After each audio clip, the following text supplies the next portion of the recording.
कभी सोचा है कि जब हम YouTube पर कोई वीडियो देखते हैं तो वो पैसा क्रिएटर के बैंक अकाउंट तक पहुंचता कैसे है? आज हम इसी पूरे रास्ते को समझने वाले हैं। देखिए, YouTube एक बहुत बड़ी फाइनेंशियल दुनिया है जिसके दो मेन खिलाड़ी हैं, एक तो खुद YouTube और दूसरे हैं क्रिएटर्स। तो चलिए इस पैसे के सफर को शुरू से आखिर तक ट्रैक करते हैं। तो सवाल ये है कि YouTube पर पैसों का ये पूरा खेल असल में काम कैसे करता है। मतलब एक व्यू से लेकर क्रिएटर के बैंक खाते तक पैसा कौन कौन से रास्तों से गुजरता है। आज हम इसी पहेली को सुलझाने वाले हैं। तो आज हम क्या क्या देखने वाले हैं? सबसे पहले YouTube की मनी मशीन को समझेंगे, फिर जानेंगे कि YouTube के पास अरबों डॉलर आते कहां से हैं। इसके बाद हम देखेंगे कि क्रिएटर्स को उनका हिस्सा कैसे मिलता है और कोई अपनी कमाई शुरू कैसे कर सकता है। और आखिर में सरकार के हिस्से यानी टैक्स पर भी एक नजर डालेंगे। तो चलिए शुरू करते हैं YouTube की मनी मशीन से। देखिए, YouTube, क्रिएटर्स और हम जैसे दर्शक, इन तीनों के बीच एक बहुत ही इंटरेस्टिंग रिश्ता है। ये तीनों एक दूसरे पर निर्भर हैं और सच पूछे तो यही YouTube की सफलता का सबसे बड़ा राज है। इसे ऐसे समझिए जैसे YouTube एक बहुत बड़ा चमचमाता हुआ शॉपिंग मॉल है। अब मॉल का मालिक यानी YouTube खुद कुछ नहीं बेचता। जो क्रिएटर्स हैं वो अपने अपनी दुकानें लगाते हैं, मतलब अपने अपने वीडियोस डालते हैं, और हम लोग यानी ऑडियंस इन दुकानों पर आते हैं। जितने ज्यादा लोग आएंगे मॉल का उतना ही ज्यादा फायदा होगा। ठीक है, तो ये तो समझ आ गया, पर असली सवाल ये है कि YouTube के पास इतना सारा पैसा आता कहां से है। मतलब वो क्रिएटर्स को भी तो पेमेंट करता है ना?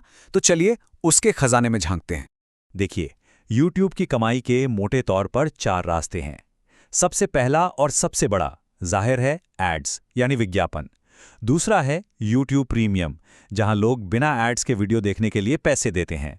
तीसरा है फैन फंडिंग, जिसमें फैंस सुपर चैट और सुपर स्टिकर्स के जरिए सीधे क्रिएटर्स को सपोर्ट करते हैं।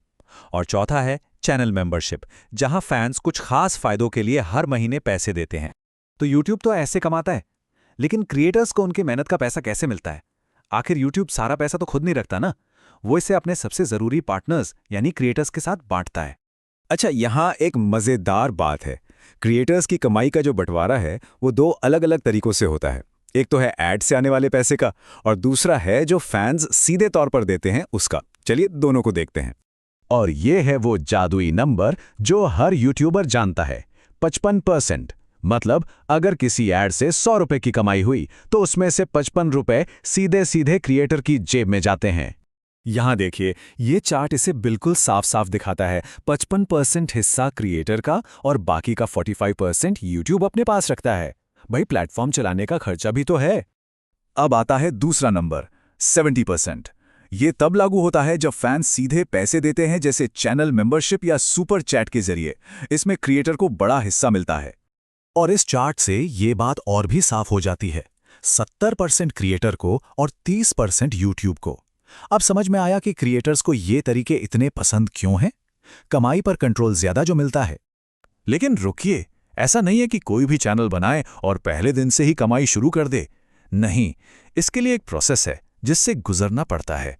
पैसे कमाने के इस खेल में एंट्री के लिए एक टिकट लगता है, और उस टिकट का नाम है YouTube पार्टनर प्रोग्राम, या जिसे हम सब YPP कहते हैं। इसके बिना एड्स या फैन फंडिंग से कमाई का कोई रास्ता नहीं है। तो YPP में आने के लिए क्या करना होता है? देखिए, अब इसके 2 लेवल हैं। पहला लेवल है फैन फंडिंग के लिए। इसके लिए चाहिए 500 सब्सक्राइबर्स और साथ में या तो पिछले 1 साल में 3000 घंटे का वॉच टाइम, या फिर पिछले 90 दिनों में 3 मिलियन शॉर्ट्स व्यूज। और फिर आता है दूसरा यानी फुल लेवल, जिसमें एड से भी कमाई होती है। इसके लिए चाहिए 1000 सब्सक्राइबर्स और 4000 घंटे का वॉच टाइम, या 90 दिनों में 10 मिलियन शॉर्ट्स व्यूज। और एक बार ये शर्तें पूरी हो गईं तो प्रोसेस बहुत सिंपल है। बस YPP की शर्तें माननी है, अपना एक एडसेंस अकाउंट लिंक करना है, और फिर YouTube की टीम आपके चैनल को चेक करेगी। बस इतना ही। लेकिन कहानी यहीं खत्म नहीं होती। जो पैसा कमाया उसका एक हिस्सा सरकार को भी तो जाता है ना? चलिए अब टैक्स वाली बात को समझते हैं। ये टैक्स विद होल्डिंग शब्द सुनने में थोड़ा मुश्किल लग सकता है, पर इसका मतलब सिंपल है। आपकी कमाई आपको मिलने से पहले ही उसमें से टैक्स काट लिया जाता है।